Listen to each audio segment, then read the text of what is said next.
Alright, welcome back to part 2 of my review, and here we go, and let's go back to what we said about the replay value. Like I said, the replay value in this game is definitely decent amount of replay value. I mean, there's 5 red rings on each world, you have to find them, and some of them can be found in really hard spots to get, and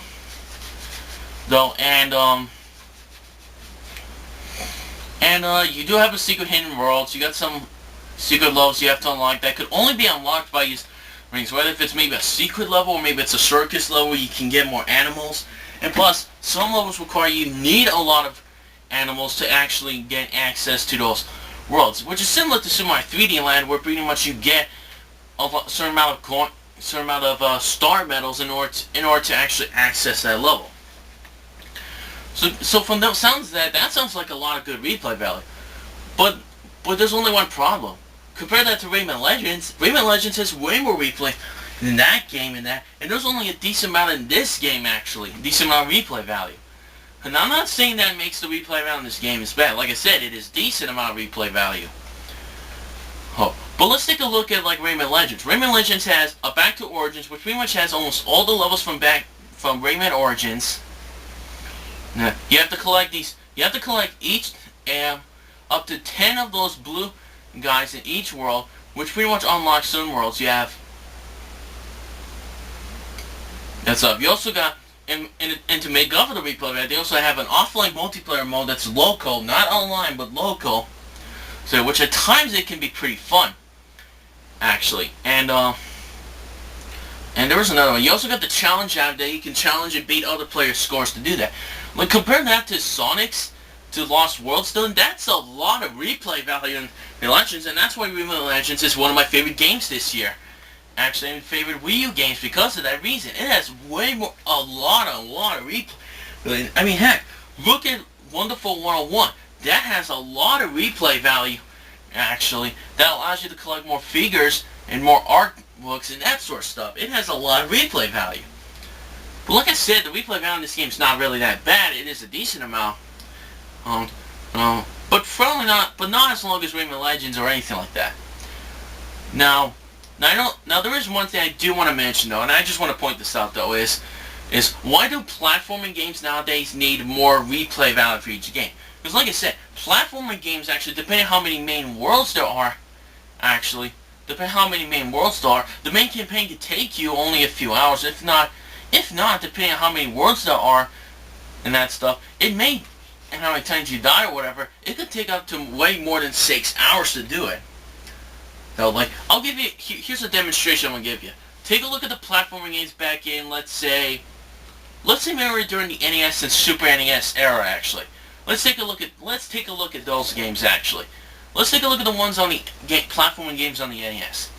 So you have the Simple Mario Bros. It's only the main campaign of the game is only a few hours long. You have 8 worlds. No replay value, nothing to keep you occupied. There's nothing for you to collect or anything like that besides 1-ups or whatever. And that stuff. There. The game was only a few hours long. And nobody back then didn't complain about that because that was pretty much the length of most platforming games back then. Then Super Nintendo comes along. Nintendo releases Super Mario World. What did they do to try to make that game a lot better than most other than the previous Mario games? They did it due to 2 reasons actually. Number one, they added a little bit of replay value in the game, like a secret world, which is the Star World, actually. Secret alternate paths and that stuff. And lots of secrets in the game, actually. And those were your replay value. But just like the ones on the NES, they were only a few hours long. And again, nobody didn't complain about it back then. Now let's fast forward about 20 years later in today's modern era. You got platform games that are pretty much now slightly long, where the campaign is slightly longer, a couple hours longer now. And if those games didn't have any replay value or a lot of collectibles to convince you to go back and collect more, nobody would be able to play it or call them bad games because they would mostly have no replay value. So that's why you see Nintendo, Sega, and Ubisoft, and some other companies. That's why you see them adding a lot of replay value nowadays in their platforming games. And because nowadays most of the games nowadays have to be extremely long to play. I mean, I'll show you an example here. Hold on. Like, take a look at Assassin's Creed 4. I just beat the game a couple days ago. And keep in mind, I will do a review of the game soon. A couple days ago. The game has a ton of stuff in. Oh, wait a minute. Why am I using Assassin's Creed 4? Whoops. Sorry. That's a little mistake. Now, let's take a look at Rayman Legends, actually. The main campaign is pretty much mostly up to a few hours long, if not 6 hours, but it has so much replay value in the game, and because of the gameplay is fast-paced and has lots of challenges and that stuff, it pretty much makes up for those problems. It pretty much makes up for it, and that's why Rayman Legends is considered to be one of the best, not only one of the best games of 2013, but possibly also one of the best non-Nintendo non-Mario or non-Sega platforming games of all times. And that's the reason for it.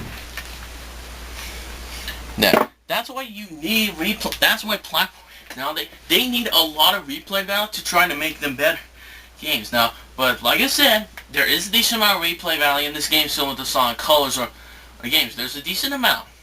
It's just not that much though. So quite honestly though, the replay is decent though.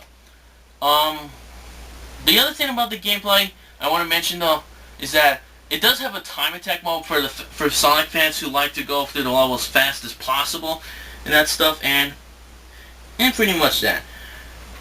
And pretty much it's just a time attack like every other game, and for Sonic fans you can do it, but for me I don't usually care about those. Now there is one more thing about the gameplay I do want to mention is the Wisp colors. Now they do return, you get a couple new ones. There's only one, like you got one though that's like a musical note, and you got one that's like a rocket, and one that's like an eagle. There's only one problem though about it though.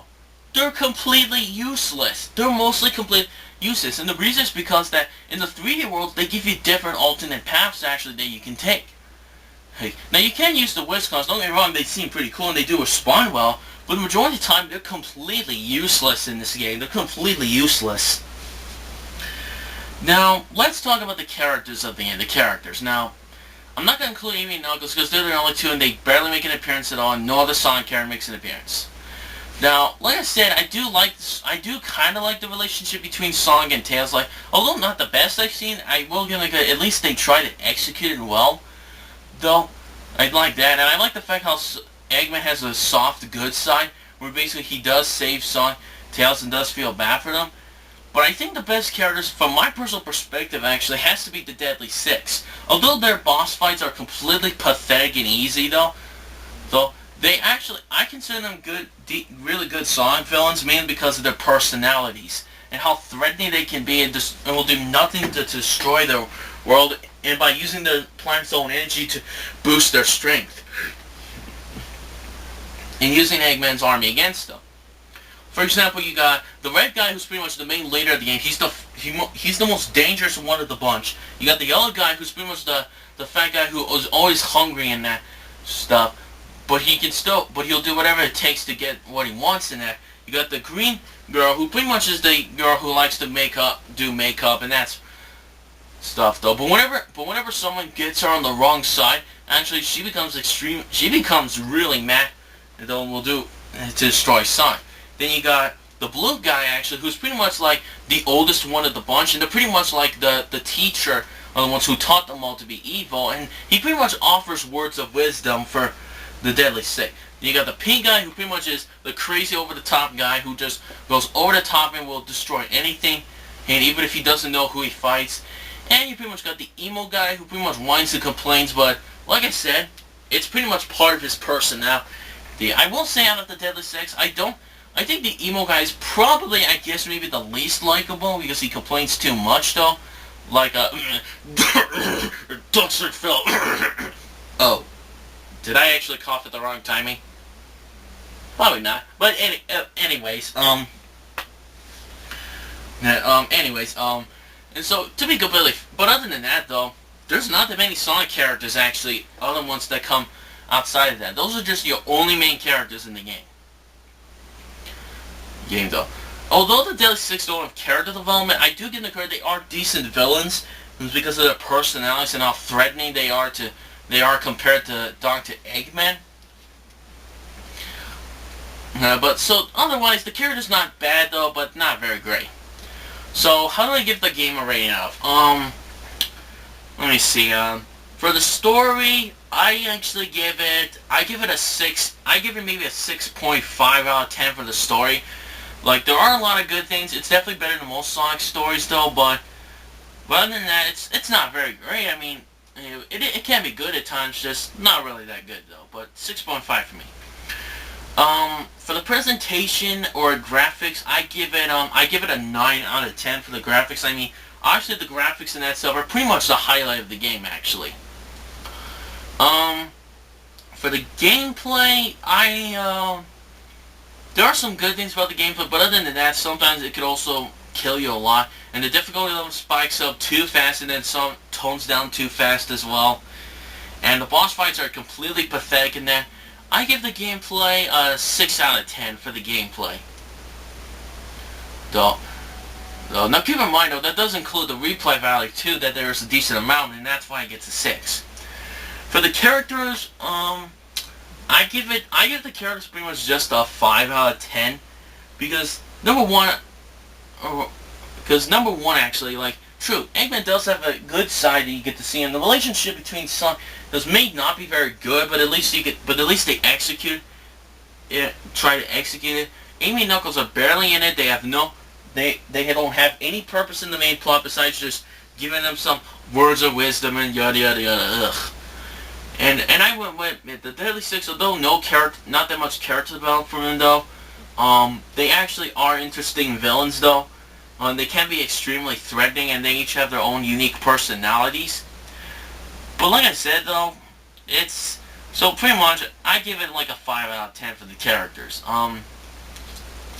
So overall, the game is a game by itself. I actually give it a 7.75 out of 10.